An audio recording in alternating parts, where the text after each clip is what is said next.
Hello everyone, welcome to another live stream. You may notice the shorter hair, whereas in my videos I have longer hair. That's because I pre-film loads of videos in a big batch to make life easier for me and Sophie and get lots of filming done. So don't be surprised if my hair goes back to being long randomly in random videos. So today we have our usual monthly live stream and I'm going to be talking about a few interesting topics. We talk about hormone season, we're talking about being a good parrot owner, and then I'm not really sure like the word owner, but it's the most easy one. Bit of training and then usual Q&A and questions. Any questions you have, feel free to drop them in the chat. Sophie will either respond to them in the chat directly or I will answer them live for you if you have any problems or anything going on.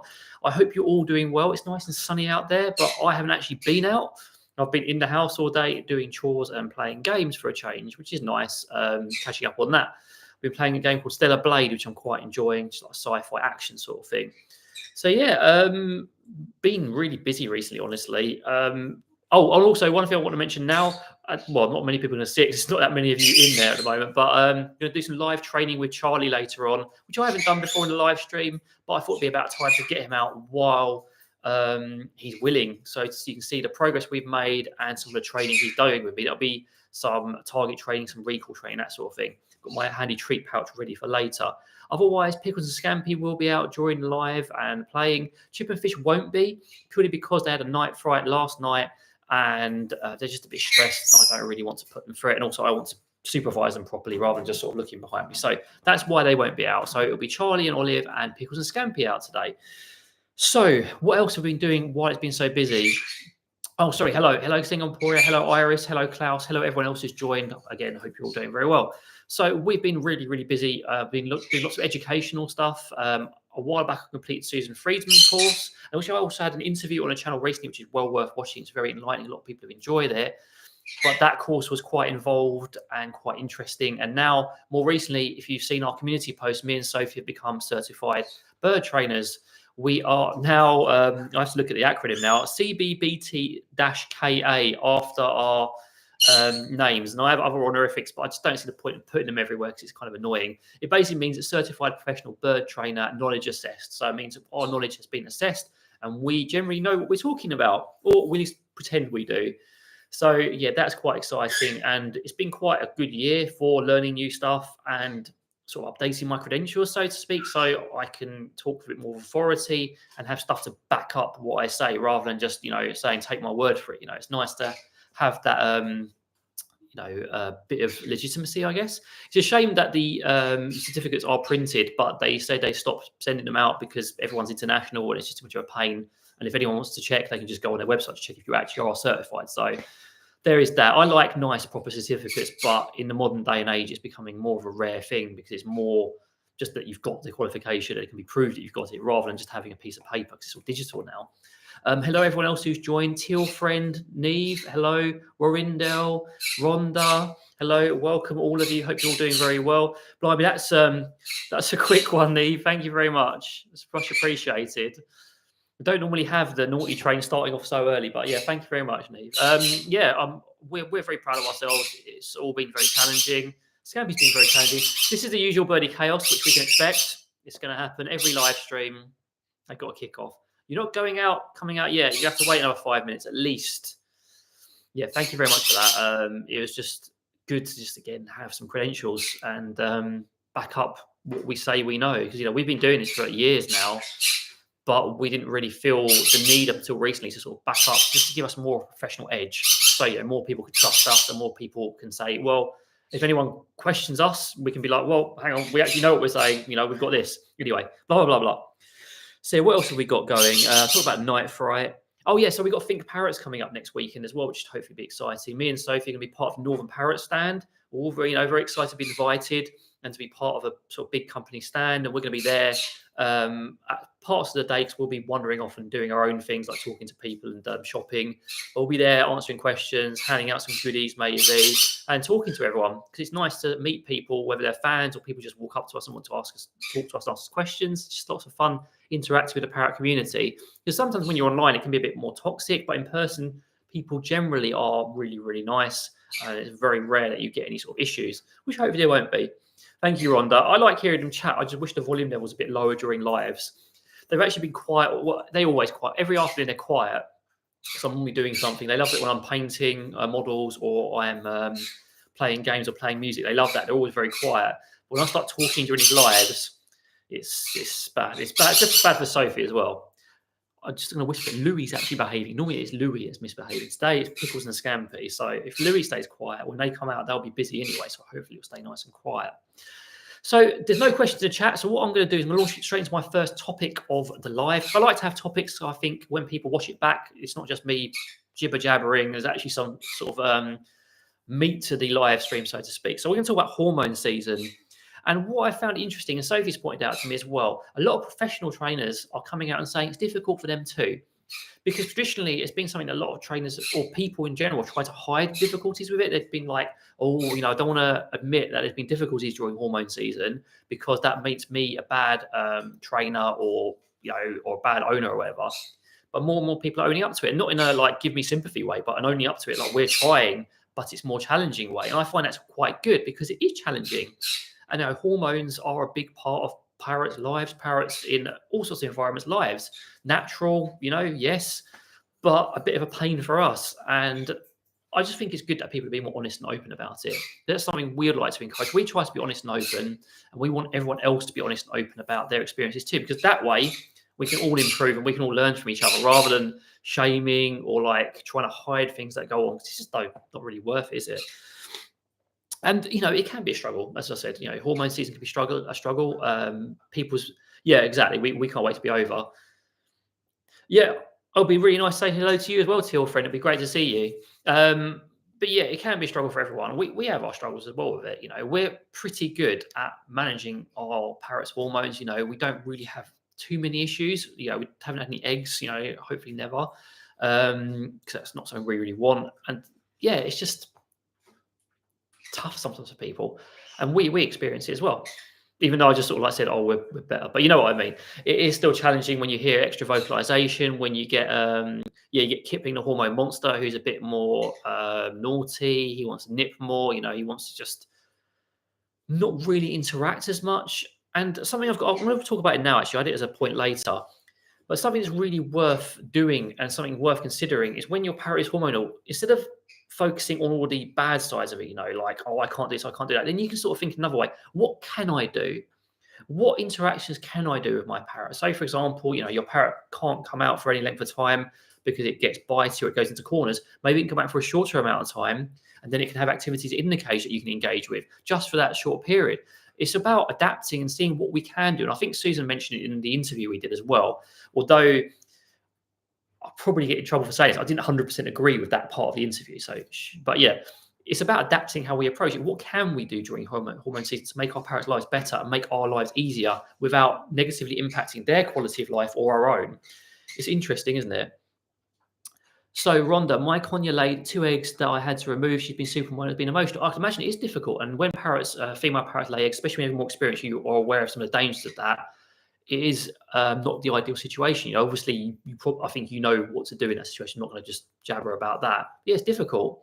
And Sherry, it does feel like you've done something wrong when your parrot's plucking. You feel like you let them down. So that's not unusual either. We're only human. We're not robots. We're not super people. We have feelings. And when our parrot gets hurt or our parrot hurts us, it has an impact on our emotional state. And that's natural. You can't just push it away. You can maybe put it one side to do what you have to do to help. But yeah, so the important thing is to just try and work on it and work out the causes why. And you have to be analytical and scientific in this part. So you let yourself feel emotional and you start analyzing and working out, how can I solve this plucking issue? What is going on? Do I need help from someone else? What can I do to improve it? But yeah, feeling bad or like you let them down is natural. We all do. I feel like I let the cocker's heels down last night because I didn't rush into the room quick enough. I was in there in seconds. But a fish lost a couple of feathers on his wing because maybe I could have been quicker. But there's only so much you can do, and you've got to sort of try and move past it where possible. And I know it's harder, easier said than done. Welcome to those who have just joined, Mr. Teeny. What else have we got here as well? Neve. Eddie is going through her first molt. I think she's never displayed hormonal behaviour. When can I expect hormones to kick in? So normally it's a bit of a range. For a lot of parrots, it tends to be between 1 year and 3 years. They're terrible twos, they're called. And it does vary massively, but that's normally the range. And it can last, their initial hormonal period can last for ages, or it can get cut a bit shorter depending on all sorts of circumstances, situations. We are only human as well, Pine Styles, yeah. So with Eddie, I would expect it soon, probably. But yeah, be interesting. So hello, Millie, welcome. Just joined. Being a good owner is such an interesting topic. Yeah, we'll be talking about that as well. I'm kind of already talking about it, you know. Again, it's about the shame thing. It's not really, it's a bit of a misnomer calling someone a good owner. Because what does that mean? It's a label. We talk about labels with parrots, so about labeling us. But yeah, I did a video on that on Patreon a while back, actually, and sort of talking about it. So it is quite interesting, the discussions that go on around these topics. So I'm just going to look at my notes quickly about the hormone side of things. I don't want to miss anything out. So yeah, we don't really want to ever eliminate hormonal behavior because it is natural, it's normal. We say it's a lot in consults, we say it in videos. Hormonal behavior is natural, but what we can do is mitigate its effects. And I saw an analogy ages ago, which I've borrowed and keep using, is the scale of hormones, and it's reversed for me. So please forgive me. So on this side, you've got a non-hormonal bird. And the more triggers you get, the more you get pushed into a hormonal bird's behavior is undesirable to humans. So it's stuff that we don't want to see. So here you may have absolutely no triggers. Then there maybe there's a cozy heart. Maybe there's hormone season. Maybe it's bad diet. Maybe there's no sleep. And then suddenly, ding, ding, ding, you've got a bird that's biting, misbehaving, going nesting corners. So what you want to do is just try and keep that scale towards the other side. You know, if there's a couple of small triggers, it's not necessarily going to be an issue. So if it's just the hormone season, maybe the behavior won't be quite as bad. Maybe it will mitigate it somewhat. If you're looking at all the factors that cause it and keep it on the right side of the scale, I know it's confusing because it's pointing in the opposite direction, keep it on the non-hormonal side, you're going to see less aberrant behaviors that are, not aberrant because they're normal, but less behaviors that are undesirable to humans. So it is a balancing act, and it's one we have to tread, and it's one we have to be aware of. We may not always get right. And I think it's quite important. Oh yeah, Millie, our Patreon's pretty open. Loads of extra videos. You get access to like behind the scenes stuff, access to our Discord server. Our Discord server is quite cool. We have a lot of nice, friendly people, some volunteer mods who keep it nice and safe and comfortable for everyone. And we just like talk on there about various topics. And also the great thing I think a lot of people like is they can just ask questions. So they want to ask a question. They not only get me and Sophie responding, but they get other people who have knowledge of parrots and have experience with them. So yeah, I highly recommend that. And you can get access to the Discord server via channel membership as well. So yeah, I recommend our Patreon, but obviously I would because I think it's worth it. What else was there? Oh yeah, and there's also discounts on courses. And I do have a course coming up, which I've started planning now, which I still haven't actually started producing, but I've started planning, which would be very useful for solving problem behavior in parrots. So, Pioneer's Tales. In my opinion, it's impossible to completely stop hormones, but you can reduce it. Exactly. You can't. Why? How could you possibly stop hormones? They are part of their biology. And if you did stop them, would that be morally correct? You know, would that be something you'd want to do? I think. And again, I don't like the word, but it's the easiest word to use. Controlling is a much better way of doing it because your bird is exhibiting its natural behaviours, but you're doing it in the most humane way, and you're not affecting them adversely. Thank you very much, Millie. It's very much appreciated. So yeah, and I had to argue as well because I have had the argument where allowing your parrot to exhibit all their hormonal behaviour, so all the extremes, is the most humane option. If you don't, you're bad, and your parrot isn't displaying the full range of natural behaviours. And I would argue my counter argument for that would be that your parrot its quality of life is suffering because it's not in a natural environment anyway. You know, we're providing the best environment we can where we are. That's a whole other debate. But its quality of life suffers if it is extremely hormonal because it impacts your behaviour towards your parrot. It impacts your parrot's health potentially and all the other elements. And it leads to massive frustration for your parrot as well. So I feel that the most humane method is just mitigating some of those effects. So you don't get those extremes and they can still exhibit some of those behaviours because it's natural. Because again, it tends to be of every topic on this planet and humans involved, it's the extremes that cause the problems. Extreme in one way, extreme in the other way. It's the middle ground that always seems to be the best place. Senga and Poria, thank you very much. We have a lemon at the line marching and tooting the horn. We've been tooting our own horn as well. Very proud of ourselves. So thank you very much. Much appreciated. I'm quite tired, by the way, so that's why I keep looking at my notes rather than just rabbling on. Oh, yeah. So there's two other topics on hormones before I have a quick break and just see what other people are saying in the chat. If you have any questions, again, feel free with it. And then we'll move on to the next topic of what's a good parrot owner. So I've talked about basically mitigating already. But what about working around? And I touched on that already earlier. Like, what can you do with your parrot during the hormone season? You can use training to your advantage here. You know, if your parrot is being territorial, why not use your targeting to let them come out voluntarily, go back in, take a bit more time doing that training so it's more enriching for them as well. If that's the only activity you can do with them, make sure they have lots of fun doing these things where you can. And also stepping back, you know, your interactions if you have to for a while, letting them do their own thing, setting up that free environment in that large cage or in your bird room, whatever you've got, so they can enjoy that environment necessarily without you being involved for that while. Because if you've got a risk of getting bitten, then obviously if you can just take yourself out of that situation so it doesn't happen and they can still just enjoy themselves, then I'd argue they are have exhibiting natural behaviors and they're enjoying living their best life basically without any risks to yourself. It's about working around the hormones sometimes rather than saying I need to eliminate them because that's impossible.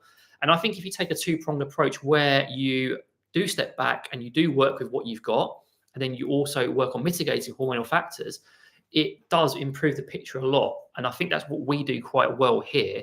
So we don't get some of the real like bad situations that other people do with their hormonal parrots. And that's not saying again that we don't have problems with our hormonal parrots, like a bit of excessive screaming, the occasional nip or whatever, that happens. But yeah, it's that balance that I think helps. And one other thing I wanted to touch on as well, because a lot of people ask me this, especially with context with conures. Now, me and Sophie don't approve of that stuff like cozy huts in cages at all, because it's just a nesting space and it's not safe for them to ingest it, blah, blah, blah. But someone, I think I was talking with Sophie about it a couple of weeks ago, and also someone else sort of mentioned it to me, like, what about my conure exploring or going through tunnels and stuff? And I feel, I used to be quite hard on this. I used to think, no, it shouldn't really be done. But I notice from a little bit of research, they do that a little bit. They may look for food in there, they may explore. It is a nesting behaviour to an extent. But if your conure or other parrot is not necessarily displaying other hormonal factors, and that scales all the way over there, it can be enriching to let them explore a tunnel, for example. It can be enriching to let them run through somewhere or just go under the bed sheet for like, I don't know, a couple of minutes, because that's not really going to have a significant impact on their hormones, but it is fun for them and they enjoy it. And it is a natural behaviour to an extent. I think the problem is when people let them do it constantly, like you just let your conure loose under that bedsheet and it's down there, it's sitting there for like a couple of hours, or the conure's in the top when it's hormonal already, you know, like likes to nestle between ladies' bits. That's not, let's say it's sniggering that. It's like they're also being naughty there. That's not very good either. You know, you just want them to have a little bit of that experience rather than letting it tip too far, if that makes sense. Because I let pickles and scampi sometimes roam around, or I make a little tunnel so they can run through for a treat. That's fine. And I don't really see an adverse impact from it. But if Pickles does start getting funny, or she wants to try and get into my drawers, and I don't mean the English version of that, I mean the drawers, that's too far and the interaction has to stop and we have to go and do something else, like a bit of target training or something fun. So if you are out there and you're thinking about that, use some common sense to it. And I know common sense is a bit of a weird term as well, but you know, let them play. If they start getting funny with it, stop, do something else with them, give them something else to do. And ideally, you don't really have to do it very often anyway, because they should have lots of enrichment and fun from other environments.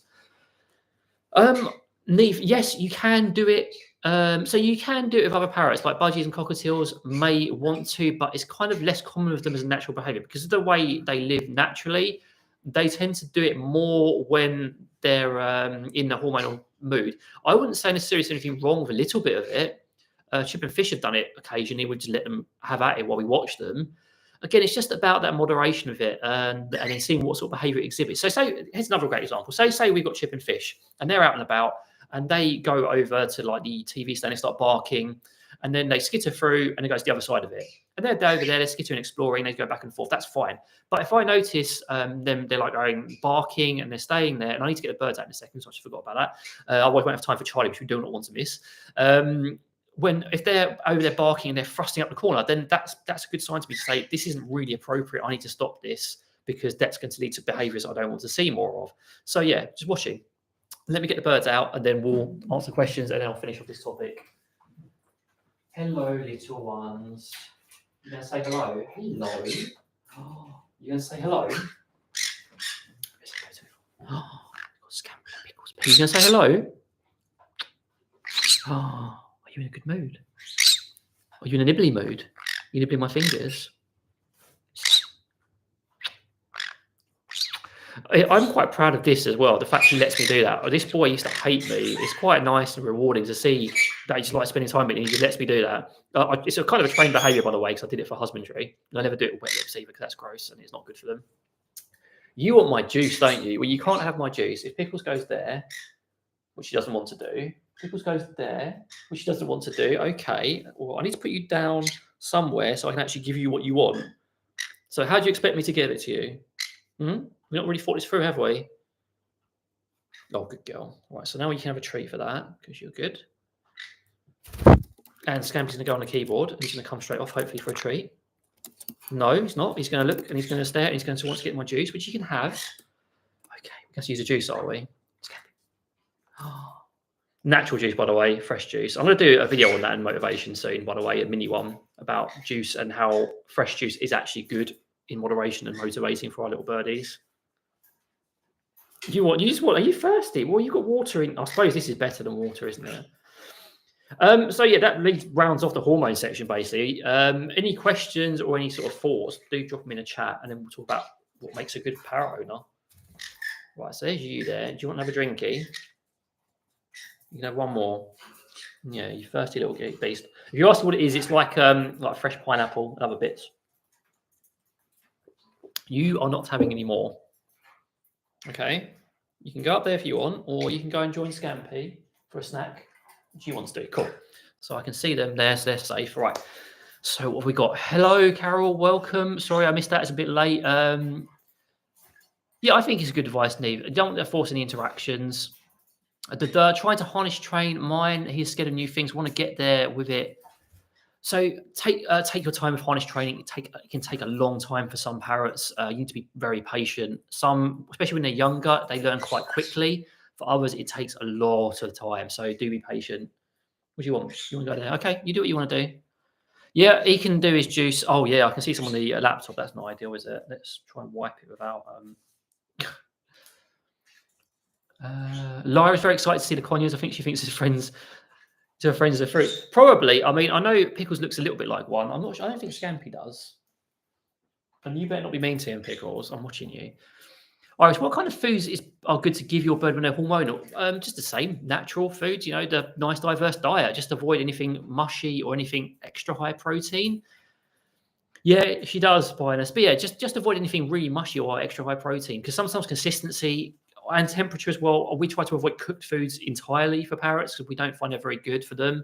I know some people disagree with that, but we just don't really feel they're needed, you know, because you can soak and sprout stuff, loads of fresh stuff, you know, what's the need? But, you know, everyone's got their different opinions on it. So, Sherry, these cages on here are actually in my Amazon store. So if you go on my Amazon store, you can find them on there. The good thing about going through my Amazon store as well, not so it's just a plug, is there tends to be like a code or something normally, or like a little voucher when you go on the page via that, which doesn't always appear when people go via the normal Amazon. So sometimes it can pay off and it doesn't cost any extra. So yeah, do check out. We quite like these cages. To be perfectly honest with you, for the price, they're really good. Some people have reported that they can be a bit of a pain to assemble. I didn't have too many issues with them.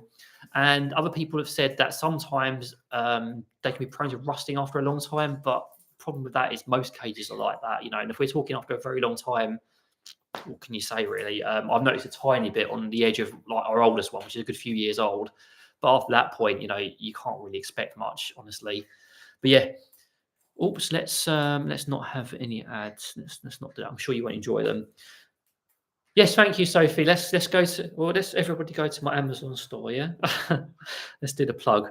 So let's talk a bit about being a good parrot owner, because I haven't seen many questions, and I think I answered the only one we had. Yeah, exactly, my little Amazon store dance.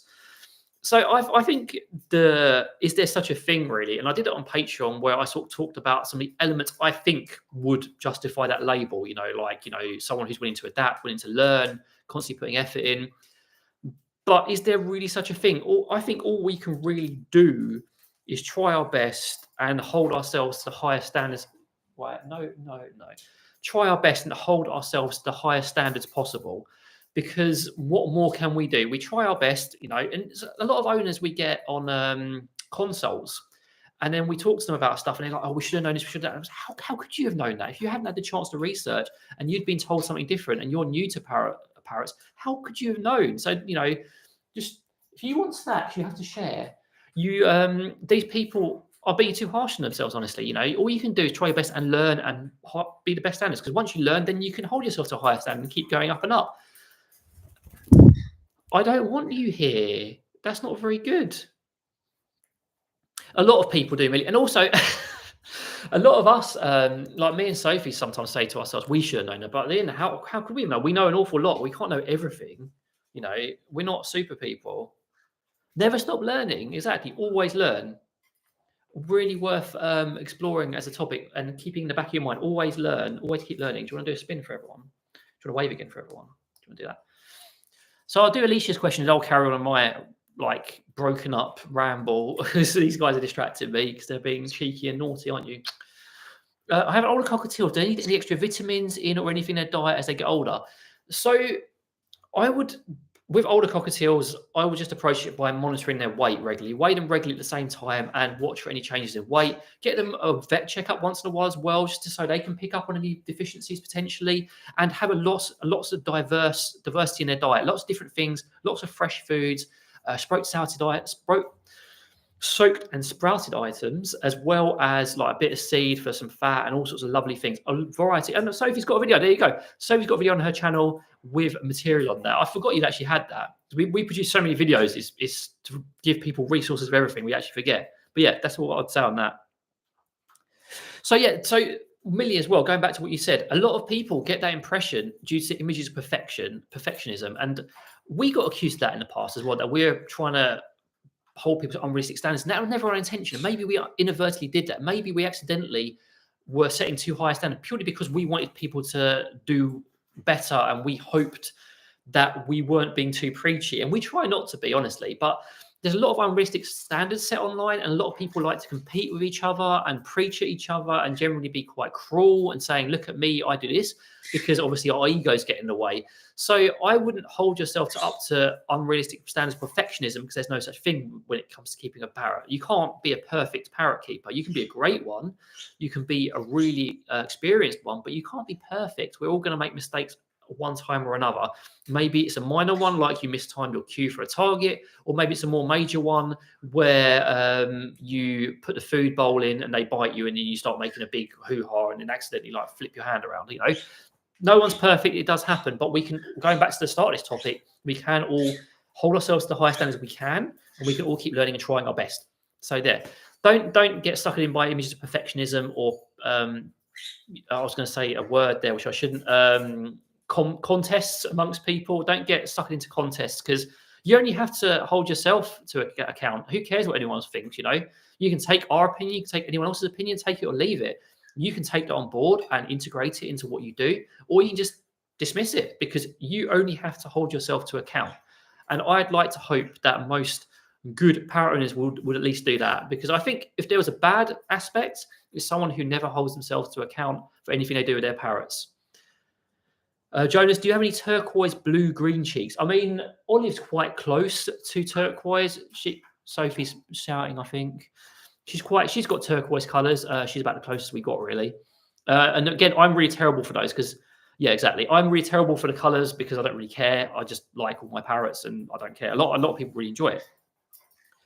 Oh, and so the last point on this, because it is disjointed, I do apologise, because Pickles keeps chasing. Come here. Good boy. Stop chasing. You're just eating coconut over there. You're going to sit with me for a second. I'll give you another treat. So I hope I can finish this point and then we can continue with the chaos. Do you want to wait? Want to spin? Not to spin. In the shake. Good boy. So yeah, the last point I want to make is you want to create an environment where you and your bird can thrive together. Now, I've actually got a video on human mental health. I've done stuff like that about anxiety in the past, but human mental health and looking after parrots. And I'll put that at some point because there's so many others to do. But we want to thrive together. We want to be happy with the environment, with our parrots. We want them to be happy. Hello, Scampy. And that's where I think the key to success is, where there's a balance between both, and we're trying our best for them and we're teaching them how to enjoy it and try their best for us. Because if they don't know what we want them to do, how can they possibly do it? And that's through training, through giving them the appropriate motivation. Do you want to come down? You do want to come down. And making their life as happy as we possibly can. Is that correct? Yeah. Right, let me catch up on the chat. I think I've been quite good with most of it, but let me see. Oh, Scampy's over there. So I answered Jonas's question. I've answered Alicia's. You can have those treats if you want, Scampy. Millie, I don't think you came across preachy at all. I think you're both so kind and helpful. Thank you very much. We do try our best. You know, we don't want to be preaching at people. We say it during consults with our business as well. We are giving you advice here. We're not telling you what to do. You can take it or leave it. This is what we think based on our experience. But if you think that you want to do something different, that's entirely up to you, because we're not judging jury. We don't have like the parrot police badge where we can go around and say, oh, you know, you're a bad parrot person. We're going to put you in parrot prison. You know, we can't do any of that. Hello, Lesson More Voltron, welcome. Nice of you to join us. And I hope you're doing well today. Yeah, Teal Friend, I think it's quite good as well. Now that I've sort of thought about it, some quite good tips in there. There's lots of good stuff.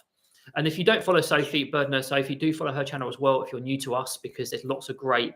Maybe we should do it. Maybe we should have parrot police badges, and we can I can make it my next parody, Mr. Bird Parrot Police, and you can go around solving parrot crimes. And you can come with me, and then Scampy can have a snack. Yeah, Mr. Bird Parrot Police. Watch this space. I need to get a badge made first, or at least a T-shirt of like a printed badge. I'll ask my friend to maybe do a design or something. So on the Jazz, welcome. Don't worry, late to the party's great. Better late than never. I do like Mr. Bird. Mr. Bird's a bit hit and miss though, because when I started doing it, it's quite popular, and it was quite cathartic for me because I got a lot of my frustrations about being a YouTuber out with them. But I don't like to labour it and try to always think of like new ideas when it becomes a bit boring or annoying for people to watch. So I will be doing another one or two. I've sort of had some ideas, but I'll probably do them a little bit less frequently. They'll pop up a little less frequently, but they'll still exist. Yeah, it's Sherry. I wouldn't believe much on TikTok. There's a lot of non-ideal stuff on TikTok from our opinion, and there's a lot of people that say I am right, and then whenever I hear that, that just rings a lot of alarm bells to me immediately. If I am right and everyone else is wrong, because Mr. Bird will be back. So I've adopted a lovebird. His pale tail and flight feathers are grubby, stained grey. Once they molt, there anything I can do to keep them nice looking? Well, once he's molted, those feathers will be as they are. So it depends. If you do lots of excessive touching, cuddling, that will bronze feathers and change the colours. You are so mean to him. She's being so bossy with him today. She's not normally like this. She's sometimes a little bit fussy, but yeah. Come with me. Jeez, I just want him to enjoy himself back there. Right, you can stay with me. You can have one sip of juice, and I'm going to finish what I was talking about. So yeah, they get grubby with being touched, of repeat exposure. You can try and keep them cleaner, touch less, wash your hands before handling. Otherwise, if your lovebird does stuff that makes his feathers grubby, they're going to look grubby. You know, as long as they're functional, I guess there's not really a problem. Do we have any grubby? We had stinky feathers before with Olive when she first arrived. She smelled her feet so badly, and we were so glad when she finally molted those feathers out. So yeah, the feathers, once they're grown in, they're grown in. You know, there's not much you can do about them. It's basically like with all these products for hair, like, you know, volumize and stuff. It's just putting chemicals on top, and you can't do that with a bird. So if you see any products like that, restore feathers and stuff, stay away from it. It's not really going to do much good. Just tea baths or normal bathing is about the best you can do. You're not having any more, are you? No. You're going to have 10 minutes, and we have to get Olive and Char out, don't we? Do you want to see? I'm going to show you, because this is what this creature does. This is what she likes doing. If you're going to do it, you're not going to do it now, are you? This is what she likes to do. She doesn't want to cuddle my eye. And as you probably saw, I'm not going to do it again because I think it's gross. And it's not really something you want to encourage. But this is what she wants to do. I don't know what treasures are up there, what flavors, sensations are lurking within my nasal cavity, or if the hairs there are just made out of sugar because I like chocolate. But she just seems to want to keep doing it. I don't understand why. Do you want a treat? Wait for everyone. Good girl. I blocked that with my my hand. Do you want to wave again? Good girl. So yeah, that brings me to being a good parrot owner section. Oh, sorry. Yeah, that brings me into that. So I can't touch him. He's a bird who's kept in the cage. He comes and hangs out though. So yeah, just let him molt him out. Let him into forbidden fruits. Yeah, let the fruit of the loom, so to speak. I'm trying to use this finger rather than that one, in case I get censored. So yeah, just let him crack on and do some training with him.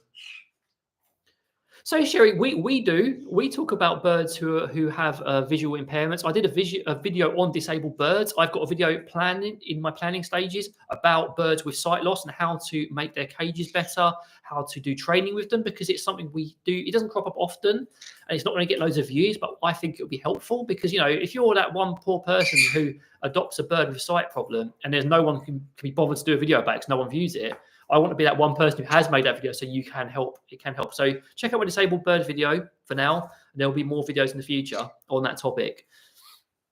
So what was the last thing I wanted to talk about? I wanted to do a bit about training, and then there's a couple of questions that people asked in advance. What have we got?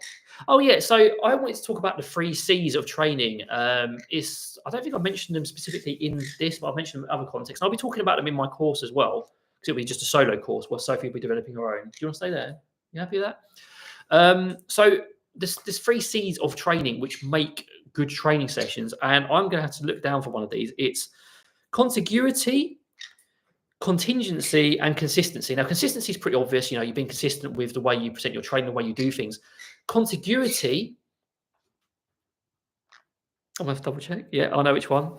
Yeah, contiguity is timing. So you want to get your timing correct. So you want to make sure that if your bird does something, they get a reward that's contiguous with it, which means it comes very quickly afterwards, to make sure that they reinforce the behavior.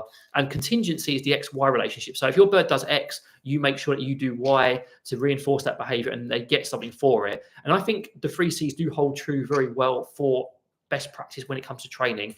You want to get everything, you want to get your treats there delivered promptly, so your bird knows it's getting its reinforcement promptly. You want to make sure that everything your bird does that you want them to do, it gets reinforced. So there's your XY relationship. And you want to be consistent in how you do your cues, how you present yourself, how you offer your hand if you're stepping up, and make sure everything's done in the best way possible. And again, we do make mistakes, but if you keep it in the back of your mind, it does help to improve your training.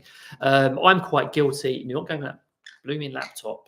I'm quite guilty of, I think I mentioned it on Discord recently, where I sometimes queue a bit too quickly because I don't notice they haven't finished their treat. So they're not ready yet and I'm queuing. And I have to keep it in the back of my mind that it's that contiguity can go the other way as well, not just quickly. Sometimes it has to be in the right time space as well. I just thought I'd mention that as well because I thought it's quite interesting and I thought it'd be good to explore.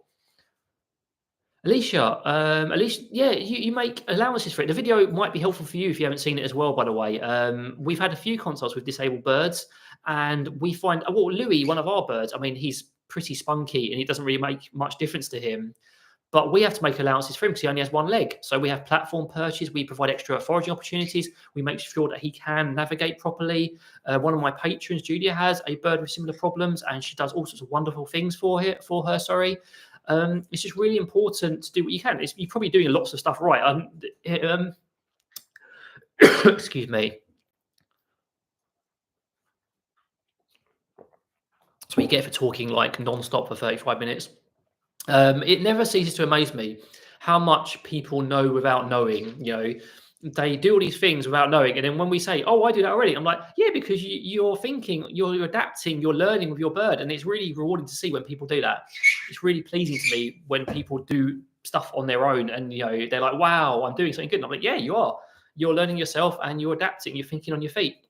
Because a lot of this stuff is, I'm not going to use the word common sense. A lot of this stuff can be learned by experience, and it does help a lot the more experience you have. So on the jazz, David suddenly started taking a great interest in our hands and nails, my nails mainly. He thinks his beak is a set of pliers, but sometimes it does hurt. Anybody's had to calm the behavior.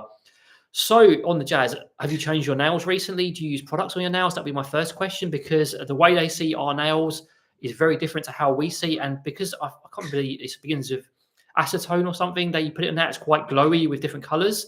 So to a bird, that's like neon. So it may be very appealing or very scary. You have to go in a second, aren't you? Getting fussy.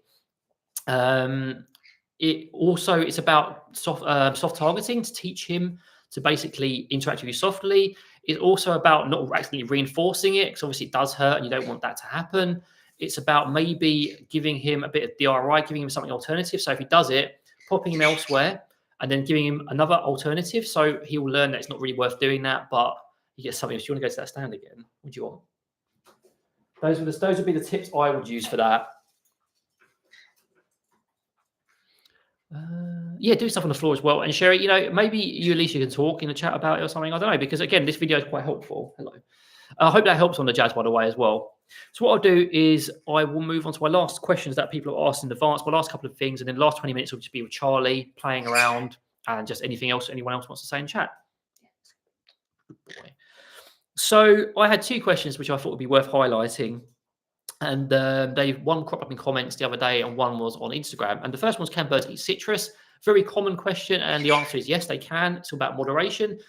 There is a lot of rumors and misinformation going on online about it. And it's just not true. Basically, just moderation. You can have some citrus for your bird. Just don't give them loads, a few little bits of tangerine juice or a little lick of lemons, completely fine. Half a segment of a clementine is completely fine. Just not loads of it. That's what I'd say to that. Just don't give them loads. And the other question I got is, should I potty train my bird? Well, there you go, Sophie. It must have been in the back of my mind. That's why I thought I'd mention it. So Sophie did a video on citrus as well. So it's worth exploring. Feel free to pop a link in the chat if you'd like to as well for later. Just don't go click watch it now. Should I potty train my bird? And the answer is generally no. Me and Sophie don't really recommend it. If we do, it should be done very loosely. So no primary reinforcement, no treats. It's just basically making sure your bird gravitates towards an area but can go elsewhere, because there's lots of health problems if your bird holds it. And we see it a lot of the time with clients who ask us to untrain the behavior, which is a bit more challenging. So if you do it loosely. So if they want to go and you notice it, maybe move them to a play stand and just say good or something, and then let them go. And then because it's not so strongly reinforced, they will still go when they want to go elsewhere. It's more about us adapting ourselves and cleaning and using proper cleaning products, which I did a video on recently, and adapting our lifestyles really, because that's what they do. They go a lot. Hello, Dashana. Welcome. Nice to see you here as well. So those are the main questions. I had a plug for Patreon and Amazon plan, but I kind of really plugged my Amazon store, so there's no point for that. But as for Patreon, yeah, there's going to be loads more videos coming up. And obviously with my course, anyone who is on Patreon gets an automatic discount on courses and the like. So do feel free to consider joining or looking at joining Patreon, because it's worth it. We don't like to do it too strictly, but we generally have like a behind the scenes post every month for every tier. So you get like a long post talking about what's been going on. And then from every tier upwards, you get both me and Sophie's videos, no matter whose you join. You get some other perks like Discord access. And if you're really at the top, you get free consults and stuff. So yeah, do feel free to explore it. So now I've gone through my stuff. These little fellas are going to go back in. I think, should we do the Charlie training, Sophie? We'll do Charlie training in a moment, and then we'll just, Charlie knows, he knows. And then we'll do like just chatting and whatever else people want to do for the last bit. I can relax and stop just doing that. Right, are you... Okay, hello. He's just like going. Excuse me. You coming over here? Stanley? No? Is mummy too reinforcing? Or you? Oh, good boy. What a great boy you are. No, he wants to come back to you. You put your foot up. Scampy. Scampy. Your hood is so appealing to him. He loves it, don't he? Good boy. You silly scammer. You take this. So how are we going to do this so you can point I'm gonna hold the laptop. You're gonna hold the laptop. I'm going to be camera woman laptop person. You get yourself ready. Okay, just move this back out of the way. All very technical, because this is something completely new. Never done this on a live before, so you guys will be the first to see it go right or go wrong. Got my training pouch ready, because Charlie's very used to training with me, but as you know, during lives, it all goes a bit haywire and doesn't always go right. Charlie boy. I've got my training pouch, I've got my target stick. I don't have my pocket because I'm wearing inappropriate trousers, so that's nice. Just pop it in your pouch. Should have worn my jeans. Right, guys, we're going on the move. If this makes you motion sick, I apologise. Right, are we ready, Char? Let me get the angle right. There we go. That's a bit close. That's a bit too close. I'm not getting my best side. You're very excitable, aren't you? Where are we going? We're going up here. What a good boy. What a good boy. Oh, Char. So let's sleep my hand for you, because you're a bit... We trimmed Olive's nails today, so she's a bit fussy because she's not got stability. She's not used to it yet. Right, Char, you ready? Touch. I apologise for my shaky hands holding this laptop, by the way. Trying to get the right treats. So I've got loads of different treats in here, and I want to give it the most high value. Normally I vary it a little bit, so there's a bit of... Come on there, you silly boy. What a good boy. Should we try a recall? Now, this is probably going to go horribly wrong. What a good boy you are. I deliberately did that a bit early because I didn't want to take the risk of being naughty on camera. And then we're going to have some of the best ones. Now, these guys are awesome at tandem training. They all generally do things exactly the same time. So let's see, you finished? You're not finished. Why are you ready? Ready? Spin. Wave. What good babies. You're so smart. You're so smart, aren't you? Hey, Charles. Should we do it again? You're ready to fly to me, aren't you? Spin, wave, spin, wave. What good birds. I think that'll do. Don't want to use up all your motivation in case you need to go back in. What's wrong? What would you like me to do? Put it back down before it flies to my head. Charles. Because he's so excited. He loves. He could train all day long, couldn't you? You are so excited. You Mummy want to have a distracts Mr. Char while I sit down. Because otherwise he's going to want to come over and he's going to want to train some more. Well, should I show him up close if you want to say? Yeah. So just show him up close and say hello. Char. You should have brought Olive over, really. I will in a second. Char. I should have. Why are you doing this? Johnny. Big Johnny. Oh, Char, is that it? That's all you get. Oh, I'll be back in a second, guys. We just thought we'd do something a bit different to you today because obviously chip and fish on. If you want to, yeah. I mean, I suppose it's probably a bit easier unless you want him to go on to stand in the background. You just supervise him. But I know you want to go back in the other room so you can do chat. No, it's fine. I don't mind. You tell me what you want. Well, if you want to say, why don't we say, try and say, get everyone to say hello to Olive. I suppose it would be easier if he does go and has his outing later, just because it's going to be a little bit less chaotic. Because he's going to be wanting to train for the whole session. Right, Olive, do you want to come and say hello to everybody? Can you get up? And no, we're not going to miss out on any outing time today. They're literally just having. Thought I'd do this for you guys for something a bit different. Right, I'm not sure. No, he's never done with training. He would just go for almost infinite. Legs, Yeah, he would just constantly go. But because it's alive and it's a bit chaotic, we're waving the stuff around. I don't want to go on for it. I just thought I'd show you guys. I'll just show you. I've said that about 5 times. I don't know if I want to come. It's those nails. She's probably a bit fussy. Yeah, bear with us. She'll be over in a minute. Let me try. Olive. Try a sleeve hand. Will you do Oh, on that? Liv. She says, oh, thank you. Where's your juice? Oh yeah, let's try a juice because that's the ultimate, isn't it? Sorry if anyone's just joined. If it's like not much going. Oh, she's coming. Oh. So Olive is like the most motivated by juice. We found out. She says, whoops. Oh, okay. Be careful, because Yeah, I don't want you. Do you want to come back on? And then you can have another sip. Liv, what's There's that? nothing scary out the window. You can have a couple more sips because you were so good. You were so good with your training earlier as well. We'll give Olive a close up, then I will. Is that one more, please? Hello, Sasha Browse. We're Attack on Titan fans as well. I don't think I've seen you in the chat before. So yeah, Sophie's like the biggest Attack on Titan fan. And I love I'm it wearing too. an Attack on Titan hoodie right now. So, Yeah. Oh, what a good she hasn't had a girl. close up yet. She has a close up. Whoops. Whoops. Temple Tots. I'll have a sip as well. Say, hello, it's me, the sweet baby. It's baby Olive. You don't really come out to my lives this much. Just hopefully we can make this more of a regular thing for Charlie and Olive coming out during my lives because training has gone very well with him and he's much better. Say, hi everyone. Hello everybody. She's so cute, isn't Hello she? everyone. Look at your lovely nails. You know, I do a good job. Yeah, beautiful manicure. Yeah. Olive. Anyone asking for our turquoise, Konya? This is Olive. She's a turquoise yellow-sided. Oh, stop the ads. Stop the ads. Got to stop the ads. Says, hello, I'm going to go back and cuddle with... Okay, she's like, I'm not going to do dancing. You can't even see. You can't even see. I'll pop her back in. Yeah, pop her back in. Righty. Awesome. What did you name your baby, Konya? We love Konyas in this house. I secretly prefer cockatiels, but I like Konyas as well. I'm team Konya. Yeah, Sophie's team Konya. They are Singaporean. They are so good at tandem training. I want to sort of make like reels and stuff over it. And like, I think everyone should see it 'cause they're so adorable the way they do it. Why is this heart is hiding the half the name? Oh, Kiro. Cool. Very cute. If any of you guys have any questions, by the way, I do constantly offer any questions or any advice you want, do drop it in the chat. Happy to hear from you because, you know, part of the reason why is he waving? Yeah. Silly boy, it's because I wave my hand around. So yeah, do feel free to sort of pop messages in the chat and stuff. Just pop messages, that's what you do. Ask any questions. Otherwise, I'm just going to babble along. Yeah. So even Sophie says I'll do it. People think parrots. What is happening at Think Parrots? We're there. I mean, what else do you need to know? You know, It's next weekend, next Sunday. Think Parrots. We'll see you there, hopefully. hopefully. Well, if we can get there. Yeah. We were looking at transport this morning. We were like, we can't actually get there in time because of the transport and how bad it is on a Sunday. really irritating. So we're trying to find a way to get around it, aren't we? We'll have our own little stand at Northern Parrots with some little like leaflet freebies to help you guys, and we'll be there so you can come say Yes, hello. exclusively designed leaflet freebies. We just sat there and actually made designs to try and give out to people. For this, and then I'm gonna shop till I drop. So. Oh, I'll just give her some money and she can do what she wants. Yeah, ball and chain. Anyway, I'm gonna go back in the other room, guys. So should we pop him back on chat? So I'll see you in the chat shortly. She's back.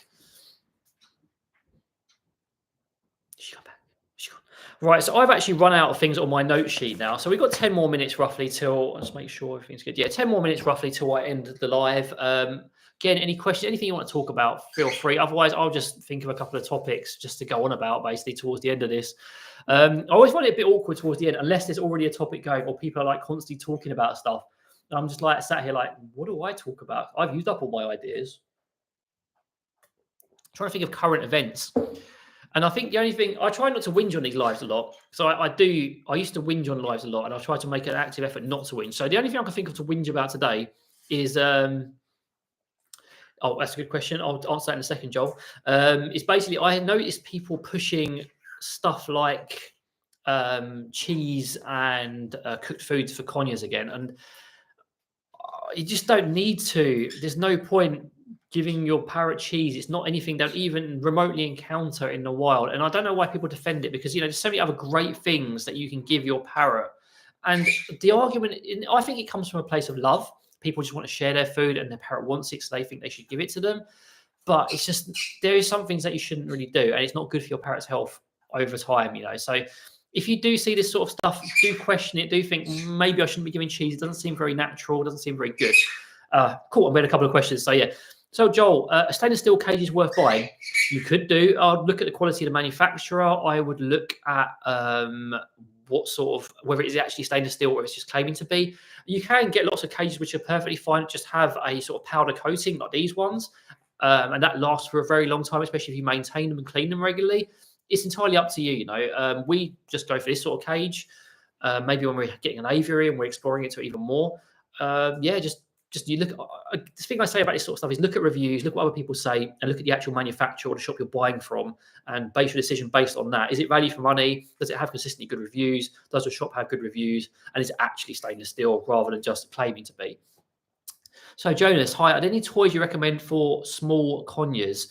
Yeah, I mean, conures in general, they love to destroy things. So we recommend stuff made out of natural materials mostly, like balsa, palm leaf, yucca, cardboard, paper. Homemade toys can be great as well. You can give them some harder woods as well. Sometimes they enjoy them, but we tend to find our conures like the softer stuff. The palm leaf toys are quite good as well, because you can, once you train them a little bit, you can hide treats in there and they interact with them for longer and destroy them. And the stuff like Planet Pleasures especially is rather good. And we're quite big fans of that brand because it is so destructible and so colourful. Because with toys as well, the colours can be appealing the way they look. And you're just kind of looking for all those great factors, destructibility, whether you can use them for foraging as well. The colours, are they appealing? And also, are they easy to train them to use it? Because a lot of people see a parrot toy and they assume because it's labelled a parrot toy that they should basically be parrots who know what to play with it already. It's not that easy sometimes. So it's always good to train your parrot how to use the toys.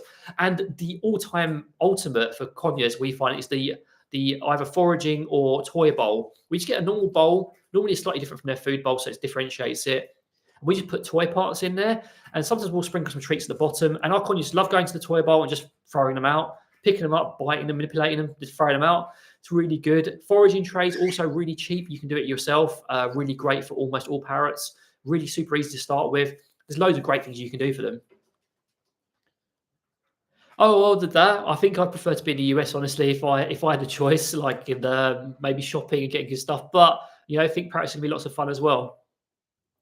Yeah, cheese and pasta is no, even lactose free. There's no point. No processed human foods for. And me and Sophie are definitely on the same page. And someone asked me the other day, do we agree on everything for parrots? Certainly not.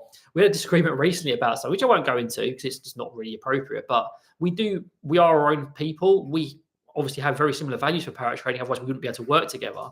But we do disagree, and that's fine. You know, we just have to be adults about it. So, Alicia, are the cages on your Amazon store big enough for 3 cockatiels? I would say just about, yes. The problem with them for 3 cockatiels, I would say, just to remind myself, they've got an amazing amount of height. I think the only problem, compromise. The only problem I would think maybe is the depth. The depth may not be quite enough, but I think if you're on a budget, I think for a cockatiel, I think you certainly go for no more than 3. For a pair of birds, are absolutely perfect. For maybe 4 budgies, they'll be fine as well. 3 cockatiels, yes, but if you've got a budget, can go a little bit further, I'll probably consider that. But if you're on a budget, these will be very good for that if it's an upgrade. I hope that answers your question. So my answer would be yes, but if you can do better, then try. So Millie, if I go for a cage, same overall space as what you recommend, but wide, would be okay as a guideline. Wide is generally fine. Height's fine as well. Height is good. A lot of people say no height at all, but height can be fun because you can teach your bird to explore the whole area. Traditionally, height is neglected because people just let their birds gravitate to the top and they don't use it all. But generally, you want a mix of height and width. But width is generally slightly better than height. But you do what you can. These are quite wide as well, which I quite like. It's the depth I don't like about them. Maria, hi David. Do you hear when your birds have a night fright? Do you use a baby monitor at night? We don't. So we live in a quite a large apartment, but our bedroom's next to the bird room, living room. So we have the door, their door cracked, our door open, so we can hear them. So we're both quite light sleepers. For example, I had a night fright last night, and I was up and ready. Let's assume I was a bit dozy because I was sleepy. I was up and in the room within about 5 to 10 seconds, and obviously, going for the usual procedure of stopping, mitigating effects. Having a baby monitor is completely fine though. It's quite useful. Obviously, have a night light, but for us, we just tend to listen out for it and then just come straight in, just because it works for us. So Sasha Browse, is it? I like saying that. It almost makes me feel like I'm in Attack on Titan myself. Is it okay if my bird's cage is a bit small, like not too small, not too big, but still get him toys and let him out? So this is a tough question. Generally, we say the bigger the better. The biggest you can afford and accommodate. Small, that cage is their bedroom. That is their bedroom. Your house is their living space. If they share living space with you, that is their bedroom. So you want their bedroom to be nice and big. We don't really like. Some people like cozy bedrooms, but birds generally don't. So you want to have as big a space as you can manage and have lots of nice furnishings in there, lots of fun stuff. So it's a nice place for them to be. You can only do what you can do. Yeah. So as Sophie said, that is the minimum you want to go. By the way, if you've got that covered, then you're fine. But otherwise, the bigger the better, and try and do the best you can with what you got. Yeah. So we're on the last few minutes. Any last minute questions? Please feel free to shoot them at me, not in literally way. You can definitely tell I'm tired thanks to that night fright. Couldn't sleep, and then there was the night fright, and I was like, oh my goodness, why does it always happen when I'm already really tired and I can't sleep? Yeah, me and Sophie, we like these cages, but we want a bigger space. We want a house. We want a bird room. We want aviary, so they can go outside. There's so many things we want to do, but like all of us, we're restricted as well. We're restricted about with regards to money as well. We're restricted to space. We can only do what we can do. We're not perfect again, so we aren't going to preach to people about perfection because we can't attain that standard. I don't think anyone can. Some people come pretty close when it comes to their setups, and we're quite jealous of them because they've got some really beautiful setups with loads of space. But for us, it's not quite as easy. Yeah, as Sophie said, no preservatives. So when you've got the dried fruits, it's best to give them some very small portions, like let them have a little nibble rather than the whole cube of dried fruit is an awful lot of sugar. That is a big portion of sugar. So maybe cut it in half or quarters and let them have that. And if you're using it for training, it extends it further. Thank you very much, Klaus. That's very much appreciated. I don't know why it didn't be like this, but thank you very much. We had a sort of spurt of naughty train, and then Klaus is finishing off the naughty train for the day. So thank you. But yeah, be mindful of sugar portions for your parrots because just like with human kids, they get too much of one thing. It's going to send them a bit hyper, and that can be a factor in hormones as well. Overabundancy, excess of one thing, etc. So be mindful of it. Fresh fruit is generally quite good. And also, while it's on the last couple of minutes, I might as well say something useful for the last couple of minutes of live. We've been experimenting with using juice as a motivator recently. We find it very useful for syringe training, and we find it very motivating for parrots. And as long as it's fresh, and even if you dilute it slightly so there's not as much concentrated sugar there, it can be really useful as a training tool. You just put it in a syringe, and then you can manage the portion as well. And we use it for training Kipling, Olive, Charlie, sometimes Louis, although he prefers to have it out of the bowl and have a big slurp. But juice can be a great training tool for you. A lot of parrots do like juice. Just make sure it's fresh and maybe fresh squeeze preferably, and dilute it a bit because it may be something else you can use for your parrot to get them motivated to do stuff. And it's quite cute to see the motivation that Olive or Charlie's new to juice. He was a bit funny with it and he started taking it from me. Now he's got into it a little bit, although he'll only take it from a syringe, but it's just a really useful motivator. And it's really easy to portion control as well from a syringe. It's great. Yeah, there's loads of messy treats. For the cockatiels, they love their millet, and they love. I've just got traces on it on my shoulders. They love sitting there, and they make such a mess. There's millet goes everywhere, and it's just millet all over the house, and it's quite difficult to clean up. We hoover twice a day as well. Oh goodness, I could use a holiday from all the hoovering, honestly. But again, we haven't got anyone who can come here and actually be able to look after them, thanks to a certain naughty monster named Kipling, who I did name. So yeah, so he's chuckling in the other room. Yeah, basically we could have a parrot sitter probably if it wasn't for Kipling, but I don't think anyone could handle him unless they were very experienced. What other non-messy treats? So yeah, very tiny fruit cubes or fresh. Yeah, the constant cleaning with these monsters. It's part of having them. I like the inverts, so the cleaning for them, the little spring towels and stuff to kind of take care of that. But yeah, it's just part and parcel of having them. You have to sort of adapt to it. Poop Off is a great product. Hoovering lots.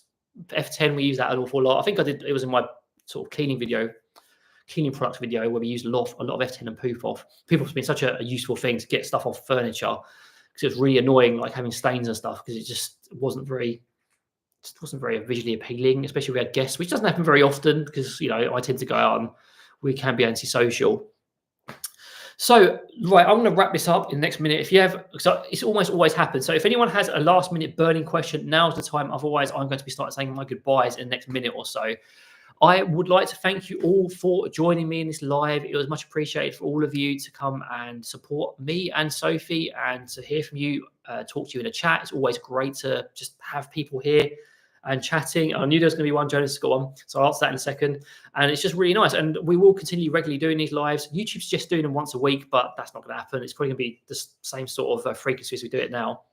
So, Jonas, how many toys and purchases do you recommend for one green cheek in the cage at one time? So I've got green cheek cage setup videos I recommend you watch because there's lots of tips there.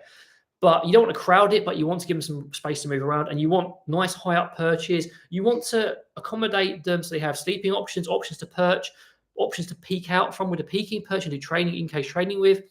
So to make navigating it as easy as possible and make the toys accessible, that's how I'd approach it. So have a look at our cage setup videos for some inspiration. I wouldn't say there is such a thing as too few, like having one or two is not enough. But if you have loads, most of the time it's going to be okay. It won't be too much problem. Just have loads of good stuff, loads of variety, loads of fun stuff. But yeah, thank you all for joining me today. And I'll hope you see you next live. If you're coming to Think Parrots, I'll see you there and take care and see you later.